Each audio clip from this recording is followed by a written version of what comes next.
نقشے پر مختلف جگہیں اور علاقے دکھانے کے لیے علامتی فہرست استعمال کی جاتی ہے۔ عام طور پر نقشوں کی علامات اسی طرح بنائی جاتی ہیں جیسے حقیقی خد و خال نظر آتے ہیں۔ انہی حقیقی خد و خال کو رنگوں کی طرح بھی ظاہر کیا جاتا ہے۔ مثال کے طور پر پہاڑوں کو بھورے رنگ سے، اسکول کی عمارت کو سرخ رنگ سے اور جنگلات کو سبز رنگ سے ظاہر کیا جاتا ہے۔ عنوان: نقشے کا عنوان سب سے اوپر لکھا جاتا ہے۔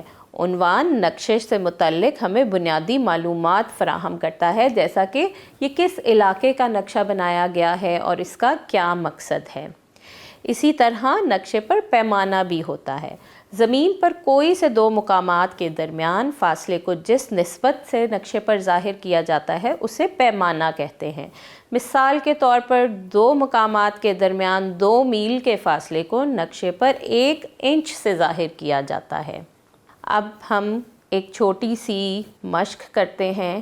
آپ کے سامنے یہ ایک گلوب ہے اور اس میں کچھ جگہیں بنی ہوئی ہیں۔ آپ نے اس گلوب کو غور سے دیکھنا ہے اور بتانا ہے کہ اس میں بر اعظم کہاں پہ ہیں اور اس میں بحر کہاں پہ ہیں۔ جیسا کہ پہلا آپ کو نظر آ رہا ہے کہ شمالی امریکہ لکھا ہوا ہے، تو پہلا جہاں پہ ہے، جہاں نمبر 1 ہے، وہ شمالی امریکہ ہے۔ اسی طرح جنوبی امریکہ کہاں ہے، یہ دیکھیے آپ کے سامنے آ گیا کہ یہ جنوبی امریکہ ہے۔ اسی طرح آپ نے سارے بر اعظموں کے نام پڑھنے ہیں اور ان کے نمبر لکھنے ہیں کہ کون سا بر اعظم آپ کو کہاں پر نظر آ رہا ہے۔ اسی طرح بحر بھی دیے گئے ہیں، جس طرح بحر الکاہل ہے آپ کے سامنے نمبر 8 آ گیا، اس کا مطلب یہ بحر الکاہل ہے۔ اب باقی آپ خود سے گلوب پر دیکھیے اور پھر ان نمبروں کو ان کی جگہ پر لکھیے۔ اب ہم مشق کی جانب بڑھتے ہیں۔ درست جواب کا انتخاب کریں۔ گلوب ماڈل ہے کس کا؟ چاند کا، سورج کا، زمین کا، ستارے کا؟ جی بالکل صحیح کہا، زمین کا۔ بر اعظموں کی تعداد کتنی ہے؟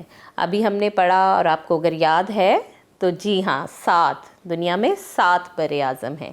اب اسی طرح آپ باقی کے سوالات پڑھیے اور درست جواب کے گرد دائرہ لگائیے۔ درست جملے کے سامنے صحیح اور غلط کے سامنے کراس کا نشان لگائیے۔ گلوب پر زمین کا کچھ حصہ دکھایا جاتا ہے۔ نہیں، غلط۔ گلوب پر آپ زمین کے خشک حصے اور آپ اس کے پانی کے حصے سب دیکھ سکتے ہیں۔ اگلا پڑھتے ہیں۔ نقشے پر پیمانہ ظاہر کرنے کے لیے قطب نما بنایا جاتا ہے۔ نہیں، اگر آپ کو یاد ہو تو قطب نما پیمانے کے لیے تو نہیں ہوتا۔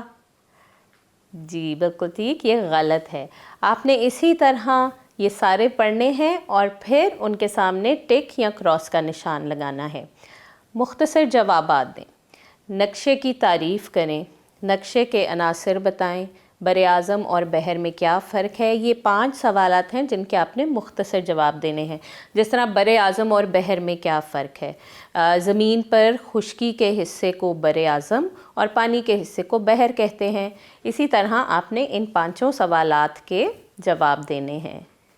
ایک اور کام آپ کر سکتے ہیں، اپنے اسکول کا نقشہ بنائیے اور اس کو اپنی جماعت کے سامنے پیش کیجیے۔ جب آپ نقشہ بنائیں تو آپ نے اس میں علامتی جتنی بھی نشانات ہیں، علامتی نشانات، ان کا استعمال کرتے ہوئے ایک چارٹ پیپر پہ نقشہ بنائیں اور پھر اس کو اپنے ہم جماعت بچوں کے ساتھ شیئر کریں۔ اب ہم اپنے 5ویں باب کا دوسرا سبق پڑھیں گے، جو کہ ہے پاکستان کے طبعی خد و خال۔ اس سبق کی تکمیل کے بعد آپ اس قابل ہو جائیں گے کہ پاکستان کے اہم طبعی خد و خال اور ان کی اقسام کی نشاندہی کر سکیں۔ کچھ الفاظ پڑھ لیتے ہیں۔ طبعی خد و خال، ڈھلوان، سطح مرتفع، ساحلی علاقے، اقتداری راہداری۔ پاکستان کی سرزمین۔ پاکستان کی سرزمین یا پاکستان کی سطح زمین ہر جگہ ایک جیسی نہیں ہے۔ اس کے طبعی خد و خال مختلف خصوصیات کے حامل ہیں۔ اس میں کہیں بلند و بالا پہاڑ ہیں، کہیں کٹی پھٹی سطح مرتفع ہے، کہیں دلکش زرخیز میدان نظر آتے ہیں۔ اس کے علاوہ یہاں آبشاریں، وادیاں، جنگلات اور دریا بھی پائے جاتے ہیں۔ آئیے پاکستان کے طبعی خد و خال کے بارے میں پڑھتے ہیں۔ پاکستان کے پہاڑی علاقے، جیسا کہ آپ سب کو پتہ ہے کہ پاکستان کے پہاڑی علاقے بہت خوبصورت ہیں۔ ایسے طبعی خد و خال جو اپنے ارد گرد سے واضح طور پر بلند ہوں، جن کی سطح پتھریلی اور ڈھلوان ہو، پہاڑ کہلاتے ہیں۔ پاکستان کے شمال اور شمال مغربی حصے میں کئی پہاڑی سلسلے واقع ہیں۔ دنیا کی بلند ترین چوٹیوں کا سلسلہ بھی انہی پہاڑی سلسلوں میں ہے۔ ان چوٹیوں کی بلندی 8000 میٹر سے زیادہ ہے۔ میدانی علاقے، میدانی علاقے سے مراد وسیع اور کم ڈھلوان والی ہموار سطح ہے۔ پاکستان کا میدانی علاقہ 2 حصوں پر مشتمل ہے: دریائے سندھ کا بالائی میدان اور دریائے سندھ کا زیریں میدان۔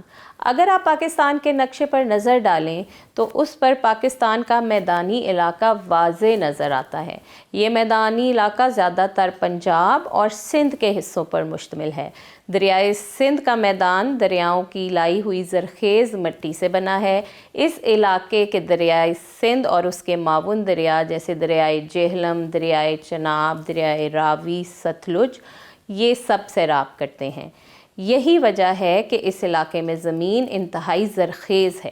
یہاں کے لوگ زیادہ تر کھیتی باڑی کرتے ہیں۔ یہ پاکستان کا وہ علاقہ ہے جس کی اراضی تقریباً 1/4 ہے۔ اپنی زرخیزی اور صنعتوں کی وجہ سے یہ علاقہ زیادہ گنجان آباد ہے۔ دریائے سندھ کا میدان شمال مشرق میں ضلع اٹک سے شروع ہو کر جنوب مغرب میں بحیرہ عرب کے ساحلوں تک پھیلا ہوا ہے۔ یہ آپ کو ایک بہت خوبصورت میدانی علاقہ نظر آ رہا ہے۔ میدانی علاقہ ہموار سطح ہوتی ہے۔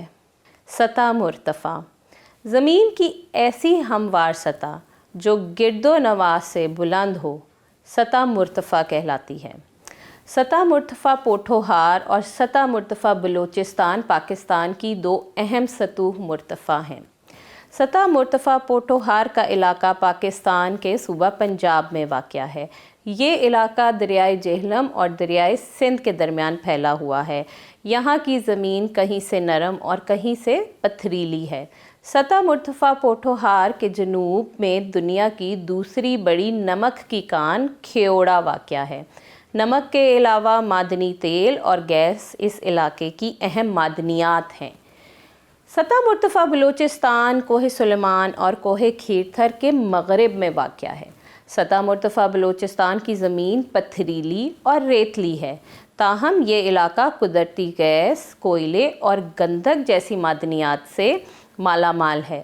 بلوچستان میں سوئی کے مقام پر قدرتی گیس کا سب سے بڑا ذخیرہ پایا جاتا ہے، جہاں سے گیس پاکستان کے تقریباً ہر علاقے تک پہنچائی جاتی ہے۔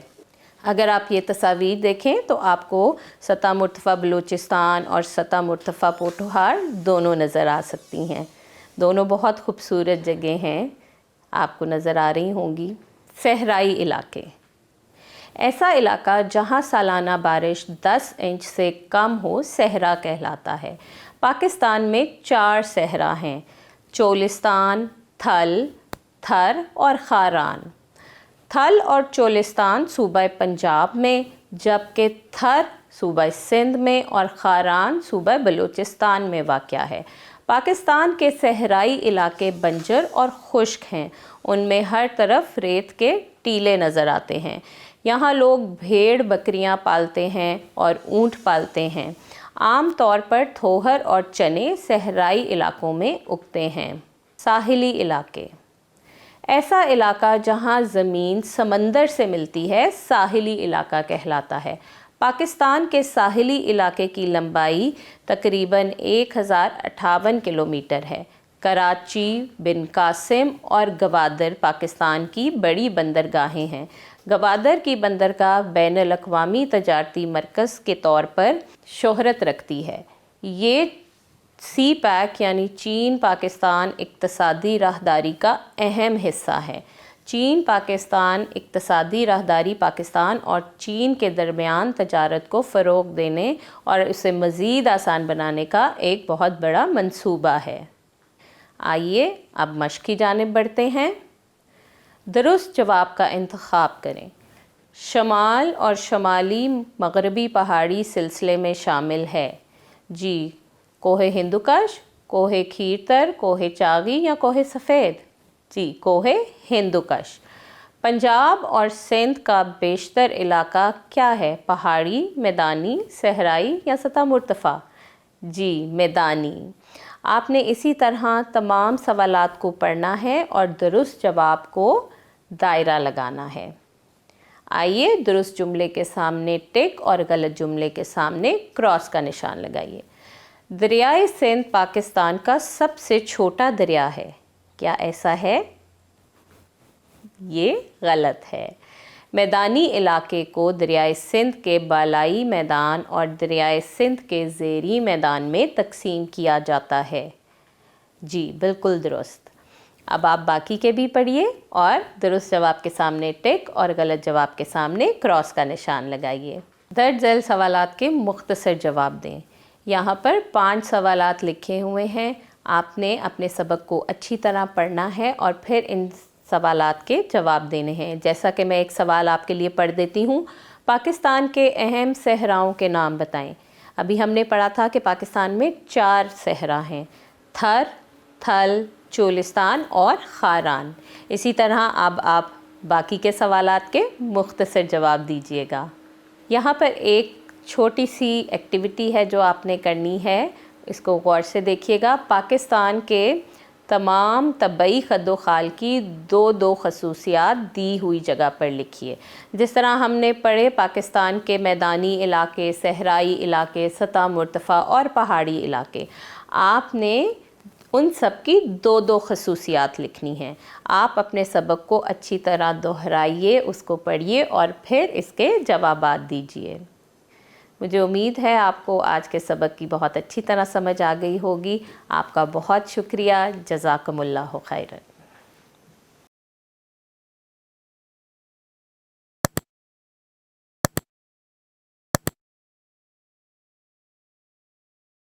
بسم اللہ الرحمن الرحیم۔ السلام علیکم، میرا نام ہے مس معصومہ اور آج میں آپ کے ساتھ آفاق سن سیریز جماعت چہارم کی معاشرتی علوم کی کتاب کا 5واں باب یعنی جغرافیہ اور اس کا 3را سبق زمین اور لوگ شروع کرنے والی ہوں۔ آئیے شروع کرتے ہیں۔ اس سبق کی تکمیل کے بعد آپ اس قابل ہو جائیں گے کہ قدرتی ماحول کہ پاکستان کے لوگوں کے طرز زندگی پر اثرات بیان کر سکیں کہ کس طرح مختلف انسانی سرگرمیاں قدرتی ماحول کو تبدیل کرتی ہیں، پاکستان میں غذائی تحفظ کے تصور اور ضرورت کو بیان کر سکیں۔ آئیے اہم الفاظ پڑھتے ہیں۔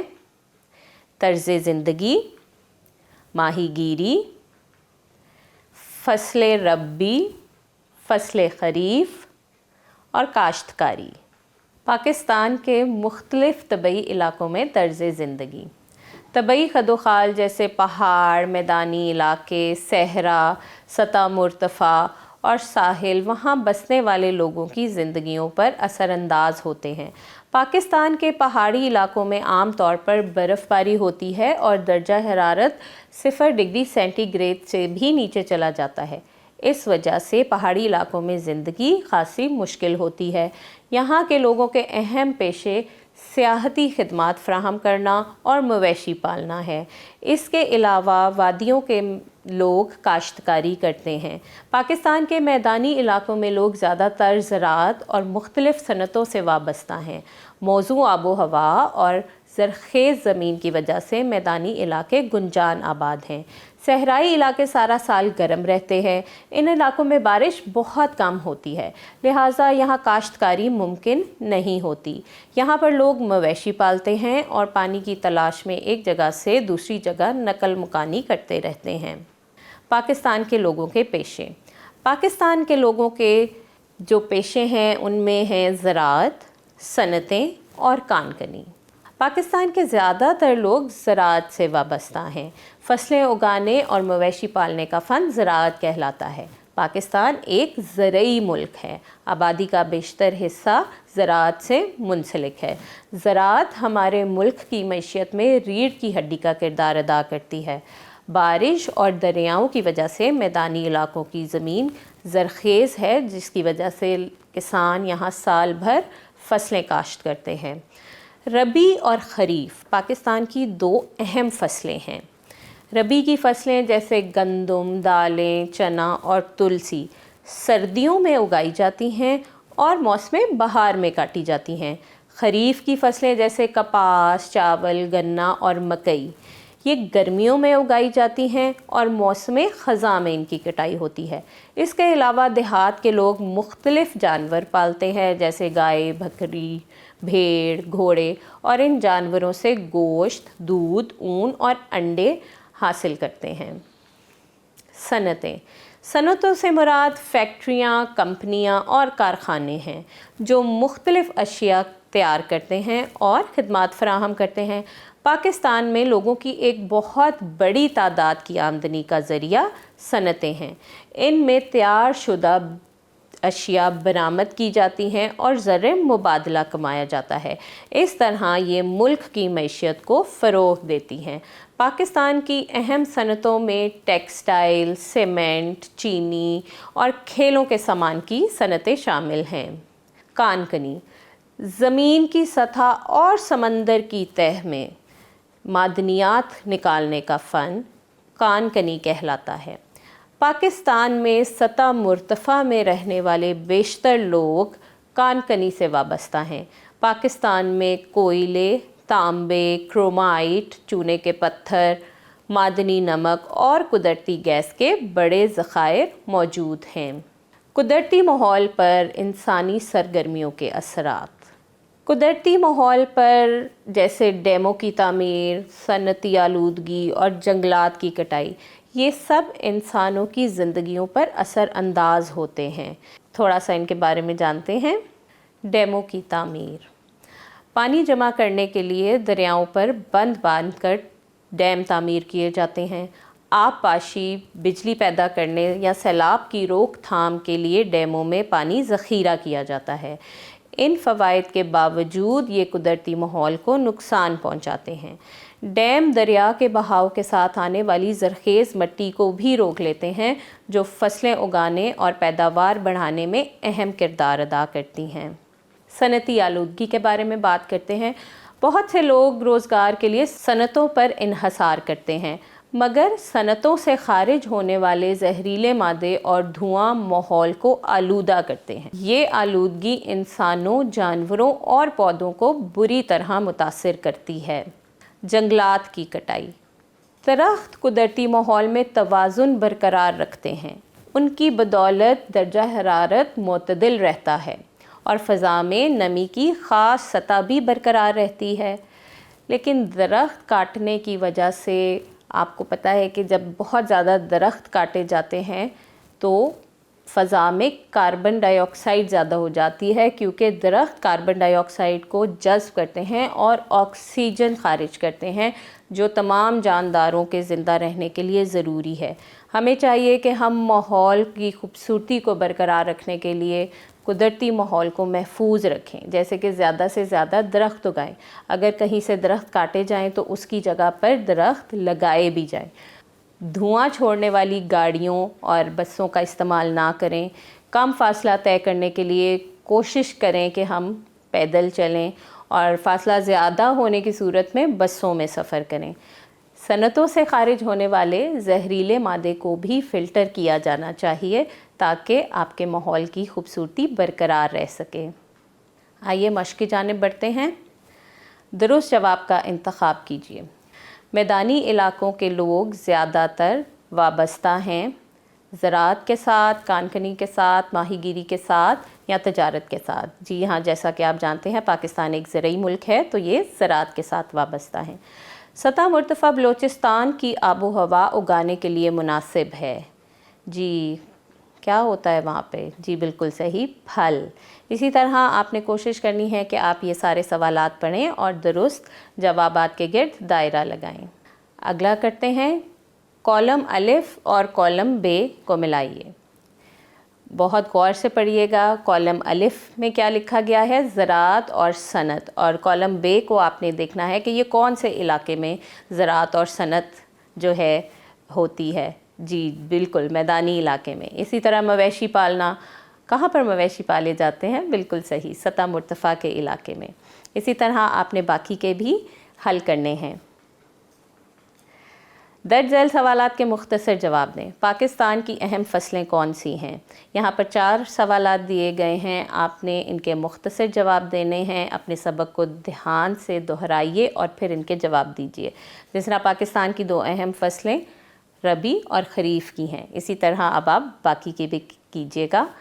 آگے چلتے ہیں، پاکستان میں غذائی تحفظ کے بارے میں تحقیق کریں اور اس مسئلے پر قابو پانے کی کچھ اقدامات تجویز کریں۔ یہ کام آپ اپنے ہم جماعتوں کے ساتھ مل کر آپس میں ڈسکشن کر کے اور پھر کر سکتے ہیں۔ آپ اس کے لیے انٹرنیٹ کی مدد لے سکتے ہیں۔ آپ کمپیوٹر سے اپنے کمپیوٹر میں بھی اس کی سلائیڈز بنا کر اور اس کو جماعت میں پیش کر سکتے ہیں۔ ماحول پر انسانی سرگرمیوں کے منفی اثرات کو کم کرنے کے بارے میں پوسٹر بنائیے اور اپنے ارد گرد کے لوگوں کو اس سے آگاہ کیجیے۔ یہ کچھ کام ہیں جو کہ آپ کر سکتے ہیں۔ آئیے اب ہم 5ویں باب جغرافیہ کا سبق نمبر 4 شروع کرتے ہیں، جو کہ ہے موسم اور آب و ہوا۔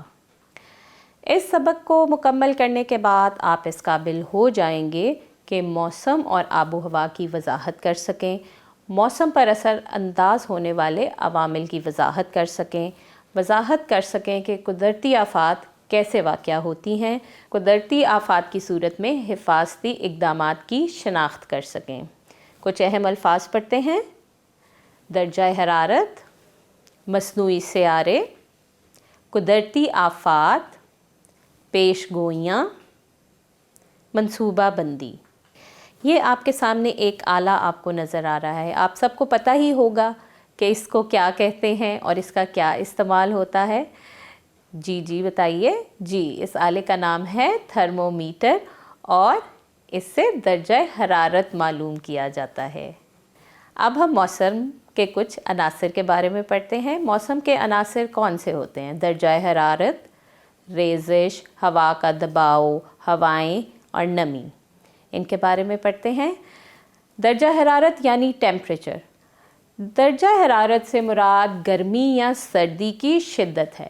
درجہ حرارت معلوم کرنے کے لیے تھرمامیٹر کا استعمال کیا جاتا ہے، جو شیشے کی ٹیوب سے بنا ہوا ایک آلہ ہوتا ہے۔ اس کے علاوہ سینٹی گریڈ، فارن ہائٹ یا کیلون درجہ حرارت کی اکائیاں ہیں۔ ریزش، پریسیپیٹیشن، زمین پر موجود پانی آبی بخارات میں تبدیل ہو کر اوپر کی جانب اٹھتا ہے۔ یہ آبی بخارات بادل میں تبدیل ہو جاتے ہیں اور بادل سے پانی کے قطرے سطح زمین پر گرتے ہیں، جسے بارش کہا جاتا ہے۔ بارش ریزش کی ایک قسم ہے، اسی طرح برف اور اولے بھی ریزش کی اقسام ہیں۔ بارش کو جس آلے سے ناپا جاتا ہے اسے مقیاس المطر یعنی رین گیج کہتے ہیں۔ ہوا کا دباؤ یعنی ایئر پریشر، ہوا وزن رکھتی ہے، ہوا کا یہ وزن ہوا کا دباؤ یا ایئر پریشر کہلاتا ہے۔ جب ہم سطح سمندر سے بلند ہوتے ہیں اور جتنا ہم بلند ہوتے جاتے ہیں ہوا کا دباؤ بدلتا جاتا ہے۔ جس جگہ موسم سرد ہوتا ہے وہاں ہوا کا دباؤ زیادہ ہوتا ہے اور جس جگہ موسم گرم ہوتا ہے وہاں ہوا کا دباؤ کم ہوتا ہے۔ دباؤ کو بیرومیٹر سے ناپا جاتا ہے۔ ہوائیں یعنی وینڈ، ہوائیں مختلف سمتوں میں چلتی ہیں۔ عام طور پر ہوائیں کم دباؤ والے علاقے کی طرف چلتی ہیں، یعنی زیادہ دباؤ والے علاقے سے کم دباؤ والے علاقے کی طرف چلتی ہیں۔ باد پیماں یعنی انینومیٹر ہوا کی رفتار کی پیمائش کے لیے استعمال کیا جانے والا ایک آلہ ہے۔ نمی یعنی ہیومیڈٹی، ہوا میں موجود پانی کے بخارات کی مقدار ہوا میں نمی کہلاتی ہے۔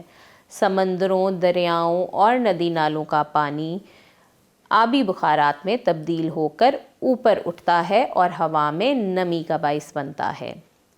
گرم ہوا میں ٹھنڈی ہوا کی نسبت زیادہ نمی جذب کرنے کی صلاحیت ہوتی ہے۔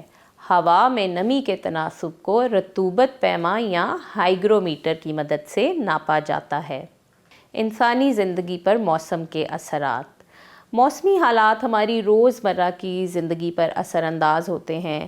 ہمارا رہن سہن، ہماری خوراک اور ہماری دیگر سرگرمیاں موسمی کیفیات پر منحصر ہوتی ہیں۔ جس طرح ہم گرمی کے موسم میں ہلکے رنگ کے لباس پہنتے ہیں، اسی طرح سردیوں میں ہم موٹے لباس پہنتے ہیں، ہم سویٹر پہنتے ہیں، کوٹ پہنتے ہیں۔ اسی طرح غذا کا انتخاب بھی موسم کی مناسبت سے کیا جاتا ہے۔ قدرتی آفات کے بارے میں جانتے ہیں۔ اگر آپ غور سے دیکھیں تو آپ کو 3 تصاویر نظر آ رہی ہیں۔ ایک تصویر میں سیلاب دکھایا گیا ہے، ایک جگہ پر زلزلہ دکھایا گیا ہے اور ایک جگہ پر برفشار دکھایا گیا ہے۔ سیلاب جو ہے وہ بارشوں اور دریا میں پانی کی مقدار بڑھ جانے کی وجہ سے آتا ہے، اور اس کے انسانی زندگی پر کیا اثرات ہو سکتے ہیں کہ یہ انسانوں اور دوسرے جانداروں کی زندگیوں اور کو نقصان پہنچاتا ہے، انسانوں کی املاک کا نقصان ہوتا ہے۔ اسی طرح زلزلہ جو ہے اس کی وجہ سے عمارتوں کی تباہی ہو سکتی ہے، جانی اور مالی نقصان بھی ہو سکتا ہے۔ اور جب برفشار آتے ہیں تو اس میں برف کا طوفان جب آتا ہے اس میں بھی جانی اور مالی نقصانات ہوتے ہیں۔ اسی طرح کچھ اور قدرتی آفات ہیں، جس طرح خشک سالی ہے، گرد باد ہے، تودوں کا گرنا ہے۔ یہ سب قدرتی آفات ہیں۔ خشک سالی اس وجہ سے آتی ہے جس سال بارش کم ہو، بارش کا نہ ہونا اور دریاؤں میں پانی کی سطح کا کم ہونا، اس وجہ سے خشک سالی ہوتی ہے۔ اس کے اثرات انسانوں کی زندگی پر یہ ہوتے ہیں کہ زمین بنجر ہو جاتی ہے اور فصلیں اگنا کم ہو جاتی ہیں۔ اسی طرح گرد باد یعنی تیز ہواؤں کا چلنا یا ہوا کا طوفان جو ہے اس کی وجہ کیا ہو سکتی ہے؟ درجہ حرارت بڑھنے سے ہوا کا ٹھنڈا ہو کر اوپر اٹھنا، اس سے گرد باد آتے ہیں، اس سے بھی جانی اور مالی نقصان ہوتے ہیں۔ اسی طرح تودوں کا گرنا، ان کی وجہ کیا ہو سکتی ہے؟ تیز ہوا ہو سکتی ہے یا بارش ہو سکتی ہے۔ اس کی وجہ سے ہمارا درختوں کا نقصان ہوتا ہے، سڑکیں ٹوٹ جاتی ہیں۔ یہ سب قدرتی آفات کے اثرات ہیں جو کہ انسانی زندگی پر اثر انداز ہوتے ہیں۔ حفاظتی انتظامات جو کہ ہم کر سکتے ہیں۔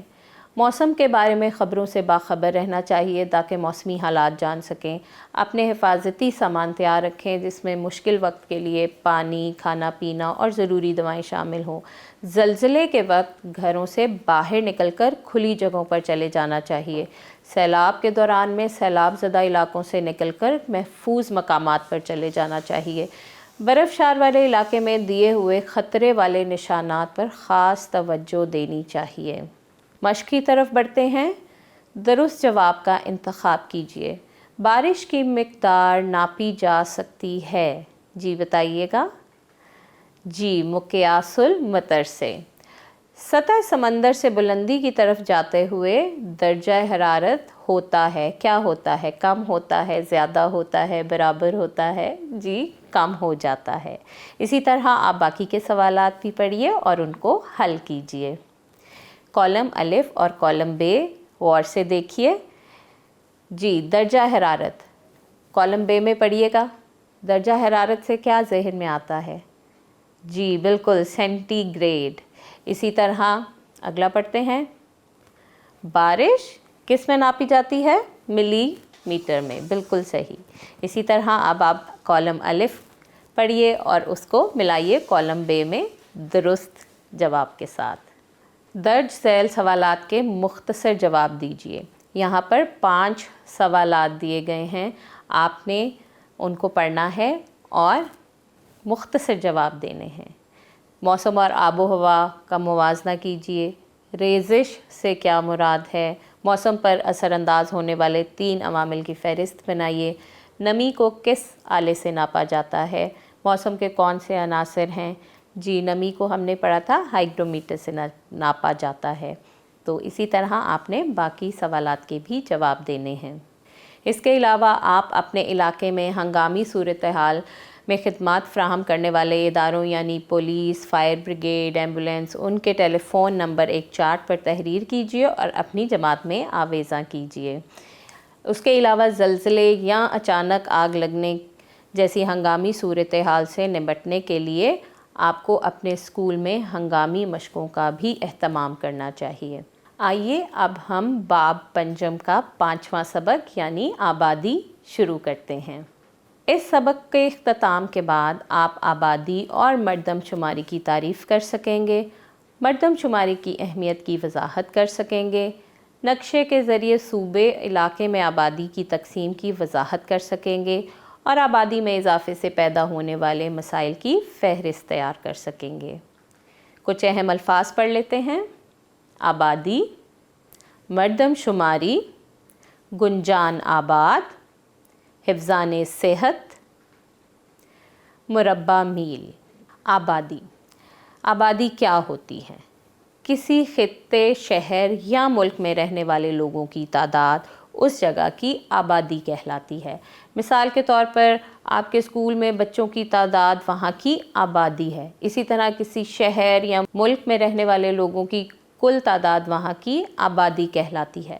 پاکستان کی کل آبادی 2023 کی مردم شماری کے مطابق تقریباً 241.4 ملین ہے۔